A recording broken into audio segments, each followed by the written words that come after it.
My Gavan and Melonin, and well met indeed. I'm Arachir Galadirth, head of the modding team behind Divide and Conquer, and welcome back as we continue on as Dol Amroth. We are, as many of you have pointed out and suggested, basically where we started. But Umbar, or the Ardenayim rather, have been rather soundly taken care of and can't currently cut off Harad from any attempt at attacking us. So, other than the mightily sized army that is attacking us there, that we're going to have to move over and hit, which unfortunately will give them a bridge battle, we are about to take Gobel, Tolfalas, and then we'll be able to sail that force back onto the mainland, and we'll consider what to do with it. I'm also quite tempted to move over and take Tharagrondost, because that's what I would quite like to do, because it's just something a bit different, isn't it? So we're going to head over there afterwards, possibly with that army, actually. So Adrian is charged with the defence of the crossing of Lynn here, where we must ensure that the Kaddish army does not capture the town. But I don't think that they will, but we're going to have to attack them, and we are severely outnumbered. However, even with the lower army size, the ratio is still not massively in their favour. But they, of course, do get the bridge battle. And do note that there's a couple of archer units amongst them. Not huge sizes. That's the only unit that actually appears to have full strength. Oh, and that one there. But generally speaking, it's an army of low-tier cavalry and not particularly good ranged fire. We only have a single archery unit, but we have Adrian, and his ability to carve his way through countless foes will serve us in excellent stead. For those of you who may have seen, I have also been recording Warhammer 2 for the channel with all of this free time we have at the moment, and been recording it in what someone has dubbed... Oh, I can't remember what you said, because I said it's a not live stream because I've recorded them in 4-hour batches and uploaded them all at once. And someone has suggested that instead of calling it that, it should be called something else, but I can't remember what it was. But in any event, there's already 8 episodes with 4 more already recorded that will likely go up tomorrow. So if you are enjoying that, please do comment and let me know your thoughts on that. We have to fight this battle on the assumption that the enemy will sit back and not come for us, and that we will have to cross that bridge. But if on the off chance they do hand us a nice little boost by trying to come across that bridge, then we will be ready. I don't think they will, though. I really don't. I think, although it's looking like they are. Remember, our reinforcements come in from behind them, so we really need to get across the bridge, whether or not they come at us or not. We need to get over there to support our kindred coming in down the mountainside behind them. 2 units of Amrothian guardsmen. Looking very nice indeed. Dol Amroth, a fantastic nation. I did a shout out a little while ago to the Law of Middle Earth channel, and then they returned the favour in kind by giving me a shout out in, rather fittingly, their Prince Imrahil lore video. So again, I'll link their channel in the description below, as it's rather a nice little tie-in that on this Dol Amroth campaign I can send you over if you wish to learn a little bit more about Prince Imrahil. But the enemy is not going to come across the bridge, so we are going to have to walk across the bridge. So if we can... don't run, actually. Don't run. So pikes, go for the steppe tribesmen. Adrian, you do the same. And you guys go to there. You guys go to about there. We won't bring the cavalry until we're ready. You guys, if the enemy is shooting you, they will run away from you. So let's try and herd them into the bridge. I think that's our best bet. Their cavalry that they have here is no threat to either our pikemen or our guardsmen. Now, they do have plenty of cavalry, yes, and they can absolutely swarm us. But they would need to be able to use their cavalry with some skill, and the AI is unfortunately bereft of skill. So we may be able to get some sort of advantage over them by drawing our guardsmen down. And if their archers don't run away, then we'll just attack them and get them. Don't be in defensive mode. The Adrian and the pikes are across. Right, you can now run, and you guys can start firing.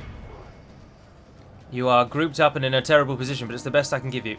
And you, javelin men, if you would be so kind as to start throwing your javelins to kill some of our enemy.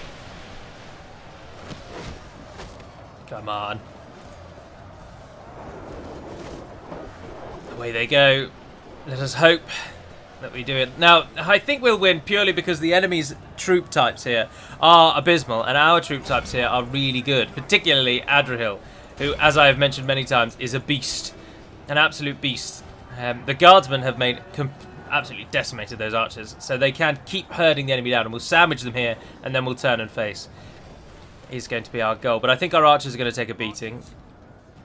But we just have to wait and see, really. It's just a wait and see kind of battle. Adrian, if you could our men have slain the enemy general. Really get across the bridge there. Our pikemen are losing terribly. The captain has already died. Right, you guys know. Let's do shield wall. Guardsmen, let's go for it. Come down here. Archers, stop shooting at that and just shoot at whatever you like.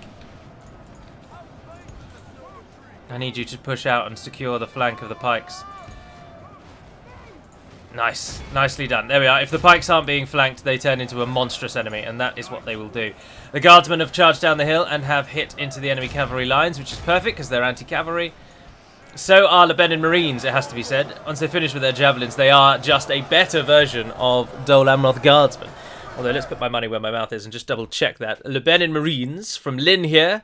Melee attack of 5, defense of 14. Guardsmen, melee attack of 4, defense of 14. So yes, the Lynn here, Lebanon Marines, sorry, who unfortunately come from Lynn here, are a better version of our guardsmen. So that helps us tremendously. The enemy is getting absolutely annihilated as expected. Steppe tribesmen are just a joke. So if you guys can run up there, we can do this one at a faster speed because it is just a bit of a slog, really. Get the pikes to assist. Come out of defensive mode, sorry, so that you do charge into our enemy. Come out of time 6. Where did the guardsmen go? The guardsmen are under attack. Send in the other guardsmen to help. The Marines, sorry, were under attack. The guardsmen can go and help. Our units there. And then we got Marauders charging into pikes. They're not going to do anything. I think this one's in the bag. In fact, it is in the bag. And we can send our own cavalry across now without fear of retribution. Right. Let's top the speed down. Pikes come out of that. All of you come and stand over here in a nice line. As our cavalry will send anything that hasn't run away. If we continue like this, we will particularly those Candish hunters up on the hill. We need to deal with them. Variac bowmen are routing. Right, let's go and deal with that last unit then. You guys can run so that you don't get shot. In we go. The last unit standing, the Candish hunters, as expected. The only archery unit that was really left. Well, not I didn't expect them to be the last, actually. But I'm not surprised that they are the last. We will smash the enemy. But they really are all that's left. Oh, then there's one archer down on the riverside down there, isn't there? So capture as many of those as you can, and then come and get those. What did I turn that button into? Ah, the insert. Yes. And then what's the button at the back? Oh, it turns off the map. They're running in, and it's over. 258 men lost, 1,162. Golden sword sitting firmly at the feet of some Amrothian guardsmen. See, Dol Amroth has they just have a dress for every occasion, you know. The enemy comes at you with cavalry. You not only have you got fantastic pikes, but you've got two very adept defensive spear options in your guardsmen and your marines. If the enemy wishes to, the only thing really, actually, that you can't really do is out-archer your enemy, which is the point. We deliberately weaken Dol Amroth's archers so that Dol Amroth at least has some semblance of a failing. Otherwise, their roster, is just completely perfect. You have an answer for everything. But not enemy arrow fire. But then you've got fantastic cavalry, so you shouldn't be trying to duel enemy archers. You should just deal with them with your cavalry, and as has been done here. So, a nice little defense there. Now, nothing that they have can reach the city in one turn, so we'll go back into the fort to save the upkeep. Although, the pike unit did take a beating, didn't they? Have you only got 2 free upkeep, actually? You have, haven't you? Yeah, we don't want to... But then you won't be free in the fort anyway, so we'll leave the pikes there so that they're on that side of the bridge. And we'll send Adrian back with the finer forces, and we'll defend there. I think then we are at an end turn. Buildings are being built. Money is being made. Gobel Tolfalas is due to surrender. But let's take that straight away, shall we? Oh, we can't. We do have to wait a turn. Such as it is, we must end the turn. Oh, Mordor didn't matter. What lies do you bring us then? Never. Firmly rejected. I was thinking about diplomacy, and I think my favourite diplomacy method is Shogun 2. Yes. with a system whereby the general or the gentleman that you're talking to sitting on the chair in front of you will tell you if a deal is satisfactory. So rather than you having to guess whether or not you've arrived at a point that they'll accept, it just outright tells you we will accept or we won't accept. And I think that is best. Medieval 2 obviously has that sort of percentage system where it says that there's a deal is generous or very generous, but even then they still might reject it, and it's just silly, because then you're throwing darts at the board and you have no idea if they're helping, and you might be throwing them in the wrong segment because it might only be money that they want. They're not interested in your trade rights, even though that's jumped it from balanced to generous. It may not be enough. Warhammer 2 has the same system where it has low, medium and high, and obviously if it's high it's guaranteed, but there's also a point in medium that's guaranteed as well, and you just think, why bother with this? Why not just do what you did in Shogun and just tell me if you're going to say yes or no? I'd much rather that was the way that they did it. Because also, Enedwyth and the Hives have broken an alliance. That might spell their doom. And we've got a governor's quarters in Methrast, which allows further recruitment. But ideally, we want to be turning that to money. And also, the other thing I was going to say is that, historically, deals would be black and white. It wouldn't be a, oh yeah, we might accept that. It would be a, yes, you have offered enough. I can assure you my lord will accept that deal. And then they'll accept that deal.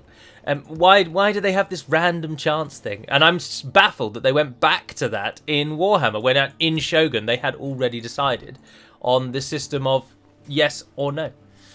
Anyway, there we are. That building, I believe, just queued up, because the retraining of those units did not cost 4,000 gold coins, or 2,000 gold coins, however many it was. But anyway, we're going to sack Gobel Tolfalas, because it has no garrison forces, and I want to show you what the battle map looks like. So we'll attack. Lord Misfin, you're charged with honour, sir, reclaiming the Isle for us. That is a depiction of Glorfindel fighting one of the Balrogs.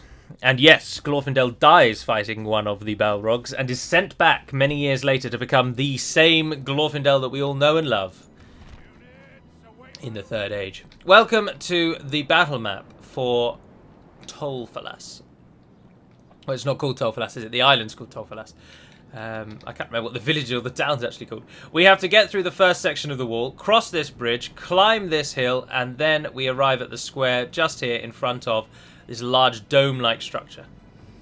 It's a cool-looking battle map, and if you're wondering, yes, it is an unholy marriage of Osgiliath and the old Caer Andros battle map. And it just seemed to work, and it was cool, so we went for it. So, Gobel Tolfalas, that's its name, isn't it? Anyway, we're up against absolutely no challenge here, so there's no point dilly-dallying. The enemy will be in the centre, standing in the square, because that is just natural. That is where they should be. When you've only got one unit, the enemy always goes and stands in the square.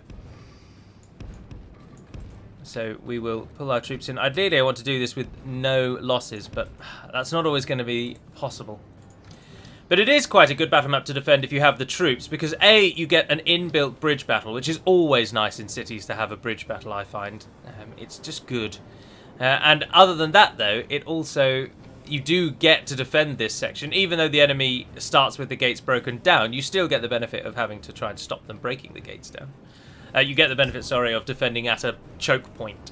And then, failing all of that, you even then get a little bit of a hill, should you need it. It is, in fact, a fantastic bridge map, because you can line your archers up here, they'll fire over your defensive line and hit anything foolish enough to try and cross the river. Well, it isn't a river, it's the actual sea. And it does a nice job as well of portraying the sea, except you will note there are mountains in the distance, because the game always generates mountains in the distance, no matter what. Right, but the enemy is charging out to meet us, so we'll have to rejig our plan. Haven Guard will absolutely decimate those Corsairs, but ideally we want the archers to shoot them first. Is the enemy still coming? Ah, yes, look, they're right there. Oh, and the Haven Guard are going to be really slow about it. The archers are going to have to get into battle. Well, damn. No, you can't tell them to move on the bridge. Why are you running so slowly, and why did you stop shooting? We only want to send the Haven Guard in because they'll likely take the least amount of losses. Should have had you in defensive mode as well. This was a perfect example of how not to command your troops. And we're only really saved by the fact that these are Azrazeya raiders and thus garbage units. So there's no real risk. Keep shooting them, keep shooting them. The enemy are badly bloodied. They have lost half their men. If we continue like this, we will smash the enemy. Fire on them again if they're going to charge. We've lost one Haven Guard unit so far, and it probably, to be honest, was to our own archers. Send in those and just finish this.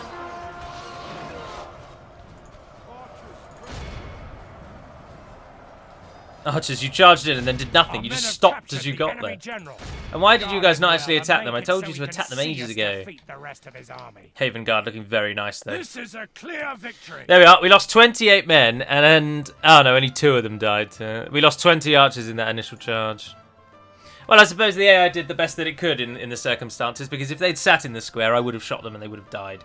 And we had no choice. We had to get across that bridge. I could, of course, manoeuvred my archers a little bit better, but I just don't care. I play the game how I play the game, and that single snippet and reply and rebuttal serves me well, to be honest, because I'm quite resolute in my I play the game how I play it, and I think I've built a thick skin to the suggestions and the you should do this, you should do that. Because no, I bloody well shouldn't. Alright, we can destroy that. Get a bit more money. And I believe we can upgrade almost all of our forces. Look, they all upgrade with chainmail, and the building that the enemy has built here for us is superior chainmail. So, but how long will it take? It will take 3 turns to improve the armor of all of you. But I think, to be honest, that it is worth it. I am going to just hold there for a short time and repair. Can you not tell? Engaging the enemy fleet. You go and kill them. We are victorious. Can we train ships here? We can, but it's not going to be worth it. Only really need 1 ship to head over and take Tharagrondost. But we could do with Lynn here getting a few more forces if we do indeed have the money. Better than them being retrained. 2 more units as Count crushes across. Now I am, as I say, going to sail that army away and take Tharagrondost. So a secondary army is going to be needed to move on Lynn here. We do now actually make 5,000 gold coins, but part of that comes from all of these units being free upkeep. But it does mean that we can actually queue up some units, he says, looking at our availability and realising that nothing is... Ah, no, there we are. Some Amrothian forces will do just nicely. So if you could train me an army, Durthor, perhaps you could lead it as well, actually, and bring it over to Lynn here, and then you can... Adrian can take over and you can stay back as a guardian of that place. Ah, Elland is getting a Mason's Guildhouse. Nice. And Dol Amroth is building a Steward's Hall and then a Fiefdom Barracks, so we can finally get the nice Fiefdom units. So all in all, we're doing relatively well, but it is another end turn. I should now send my diplomat out and try and talk to some people. Don't really know who. Ideally, probably over in Enadwythe. Speaking of diplomats, obviously I cheap move them around, and I have seen people suggest many, many times, why don't we create an area of the map where diplomats... we put one diplomat from every faction on this little location, and we lock them all there. So ideally on an island or in a place where they can't move outside of it, so there's impassable terrain. And whilst I appreciate that would resolve the problem that I have with cheap moving my diplomat, that is far too gamey a way to get around a problem that is very localized to me and only a few others. Many people will play the game as it is intended, and they will allow they will move their diplomats, and they will... Yes, my lord. The time it takes a diplomat to get to where they want them to go, they will factor that in, and they will think, ah, bugger, I didn't get an alliance in time, or something along those lines. But you know what I mean.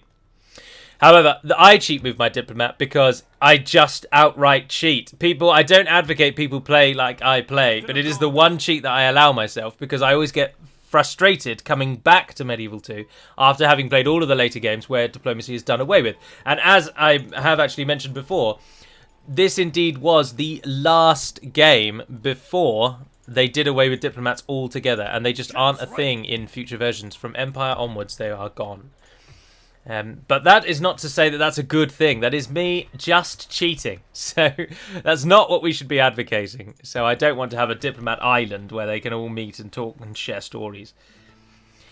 Gobel Tolfalas, you are a stronghold, so it is very worthwhile making you a bit more military focused, but we've made Mithras military focused, and there's no need to have both of you. So ideally all we really want from you is to try and make us a bit of money. I think a governor's quarters is a good start, so that you get 2 free upkeep. Now we just got the melee weapon bonus as well, which means that many of the units are going to retrain again, so we are now actually an extra 3 turns here now. But that Candish army, we don't want that to attack us, and we can go and stand right next to it. And we can stand on that tile there. We can take, if we put you into you and form them up. No! We can go no further today. No! Oh, I hate this game. I needed to manually click on the bridge because the game is absolutely idiotic. Well, even if they attack us, I'm sure we'll still win. That's our... No, we don't have the pike unit. That'll be a really hard battle now, and they will absolutely attack us. Oh dear, we've made a critical error. An absolutely overwhelmingly shocking critical error, and I can't even sail that army in there in time either. There's just nothing that can be done.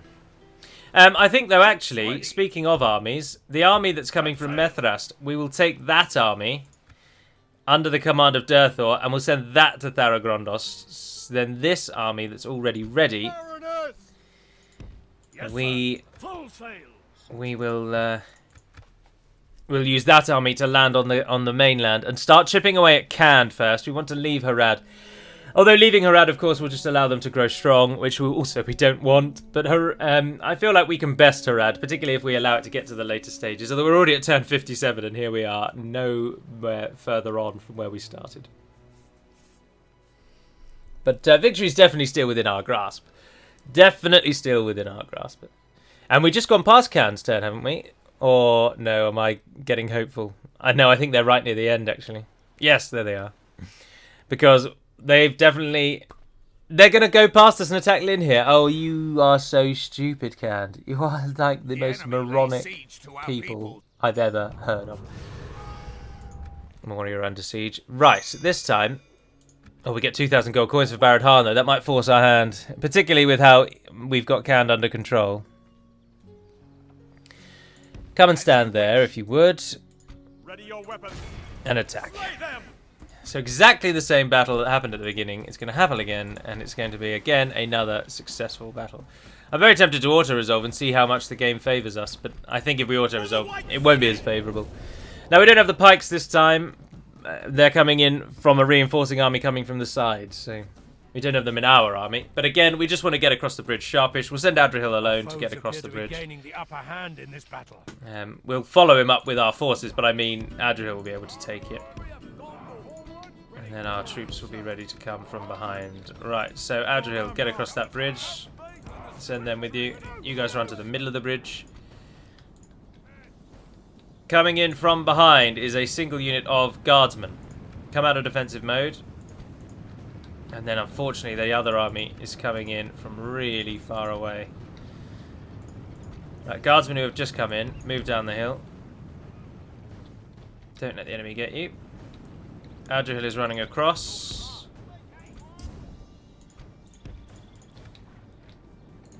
I need you guys to get involved way quicker than you are. Come and hit those step archers. Adriel, come and hit those archers. Lebeda Marines run in there, and then we'll get you to throw your javelins. The other army is crossing the boundary line now, but they're moving very slowly. Right, Adriel is in. You hit those nomad axemen. You can shoot whatever you like. Come out of defensive mode. Guardians are running down the hill to support. You guys... I know you'll be knackered when you get here, but I need you over here, and I need you here quickly. Actually, I don't think you throwing your javelins is the best bet, because you're coming under a lot of fire. Your command. The battle seems to be swinging in our favour. From such tidings does victory Our archers can emerge. support. Our ally lies dead, slain Oh, by the enemy. Our ally captain has gone down. The battle is very much in our favour. Victory will be ours. They're here. Give them a full volley. You guys shoot whatever you like. No, don't go for those. Go for those. You're on those. Coastal Warriors, Only just half deal the with... enemy Yeah, force they're down. remains. Alright, come and get involved here before Adrian goes down. There were 62 of them when we crossed the bridge, weren't there? And they lost none. You've won up there. Don't chase archers down for days. Don't worry about any archers. The enemy general abandons his... There we are, it's over. Get the cavalry across to deal with the remaining archers that are giving us grief. Run everyone else out the way.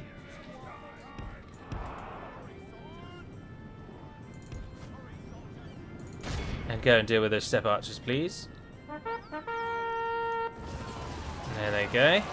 If we continue like this, we will smash the enemy. Massacring the enemy. We've taken a few more losses, that's alright. Behold, And it's over. this is a 290 clear that victory. time. 309 kills. Talon Knights. Fantastic unit. Fantastic unit. Adrian living up to his name. And all these armies coming from Cannes, and we're just swatting them away. But we need to, of course, hastily move in for the kill. If we can cut the hive off, then we'll stop these gnats attacking. But one or the other need die. Ideally, we want to focus all our attention either on Kand or Harad. That is unlikely to be possible. Thus, we will have to divide our attentions.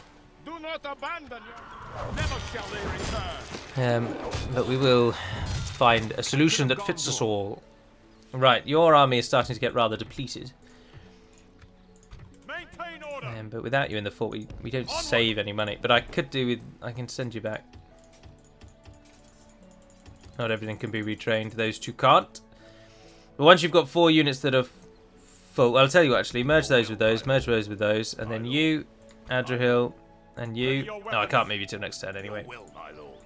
But that's alright. We'll move you back to the fort on the next turn. And then those two can stay here as the command... As the garrison. Ships ready. Sod off, mate. And prepare to board. And you. Off you go.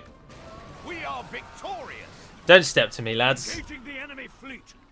Right, on the next turn, I think we'll move on Barad Han. The Woodland Railway Orcs of Gundabad. Turgon is going to Spyglass, now has better sight range. That's nice. Dol Amroth built its Steward's Hall, but can't afford its fiefdom barracks. I'm not sure why we can retrain them, but we will. At Deland, oh, you could get us great roads, but I'm never going to be able to afford that. Try and get a market for now, and then some communal farming wouldn't go amiss, and a port would be good. Now that you've got cheaper and faster recruitment. Speaking of construction, sorry, speaking of recruitment, we've got a unit there that I'm not sure will get through. My lord, by your command. And as people have pointed out, there is devastation coming from there. Protect the blood of Numenor. Let's Watch move for the and deal enemy. with that. Orders. My lord. Yes. Joining forces. Can you guys get to it? Oh, yeah. Your will, my lord. Ready your weapons. Marchmen. Captain Finglin, there he is. 2 Azazea crossbowmen. Marines and archers, we don't need to fight that. We lost so many, though. Goodness gracious, guys. That was a ridiculous amount. Captain of Gondor. Should have taken control. I could have decimated most of them with the Swan Guard. Maintain order. Your will. my You 3 lord. return to Dol Amroth, where you will retrain. Waiting your command. Orders. How far until you can train the pike? 6 turns. 2 turns for the guardsmen. Take the guardsmen with you as well. Numenor. My lord. By your command. You can retrain that guards unit. That one Your will. is ready to go back to the Ready fort. your weapon. Durthor's ready to go back to the fort. And the pikes will go back to As Methrast. you wish. Although, what's their training on pikes? 11 turns. No, the Ready your pikes weapons. should go Your with will, my lord. them to Dol Amroth, where they'll be retrained up there. But at least they're dead now, and the devastation will stop. That's all we can hope for. We're getting our armor increases across the board, and a melee weapon bonus, which is very nice.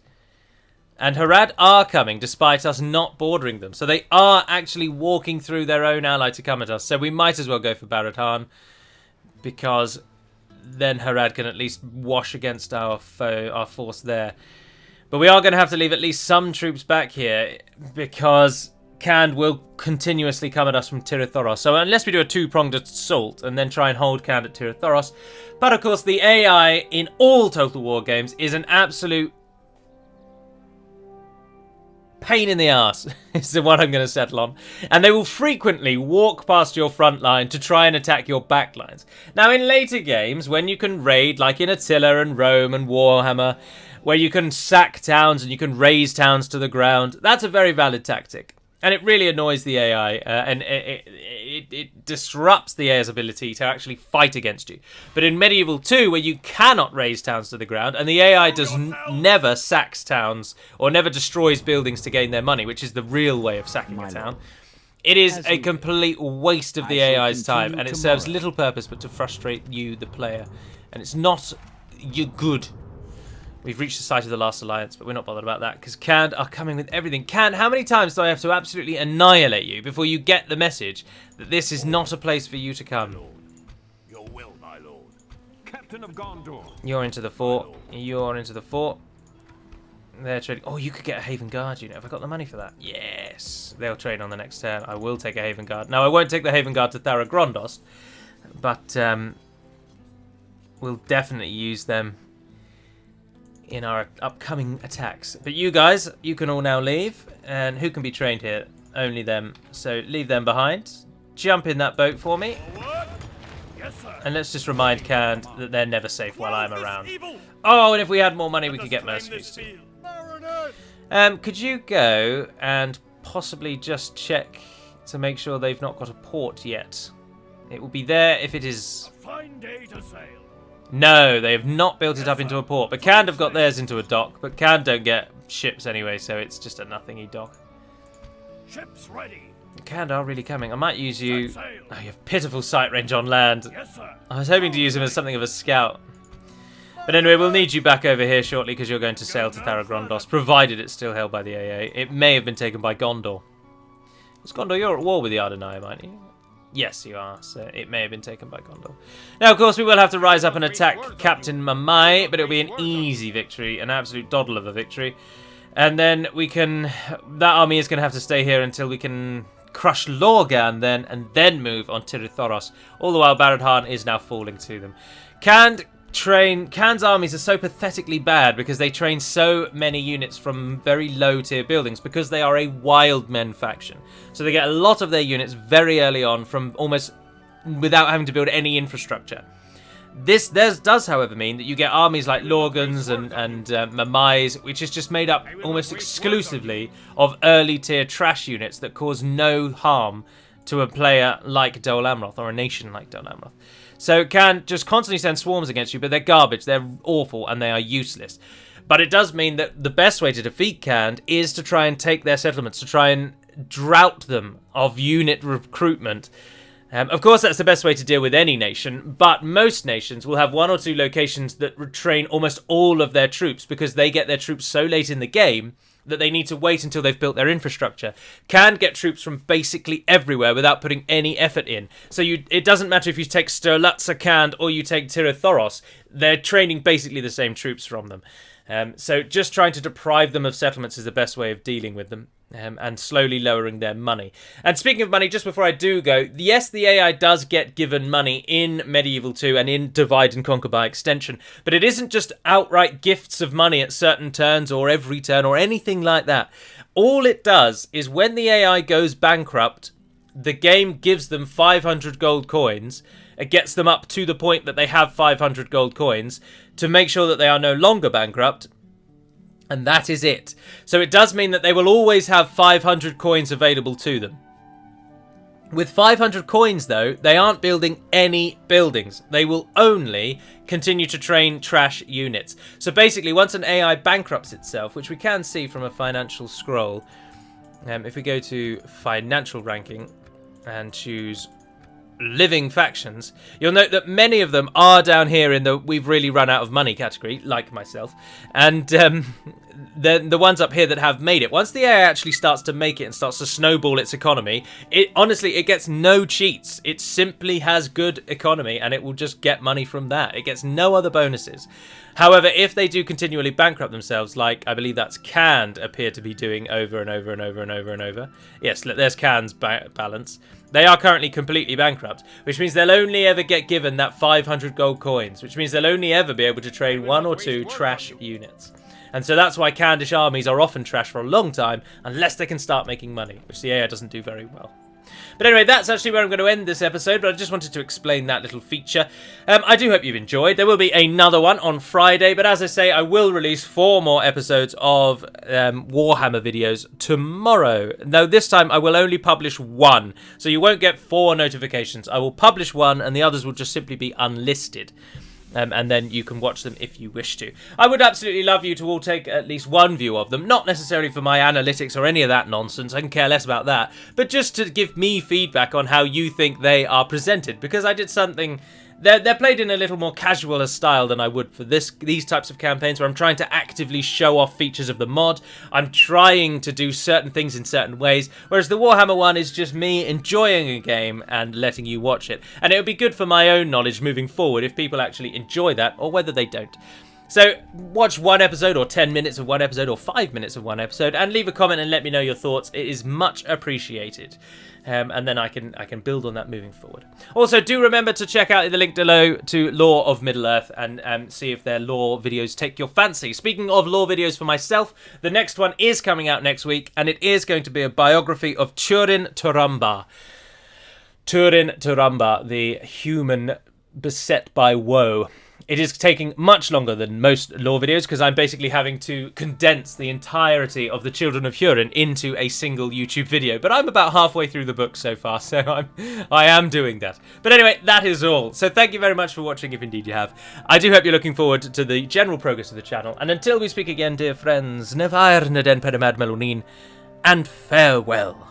Although, if I may, just one final thought. I've seen a lot of comments on this again. Nevair Naden Pedimad Melunin literally means farewell until we speak again, my friends.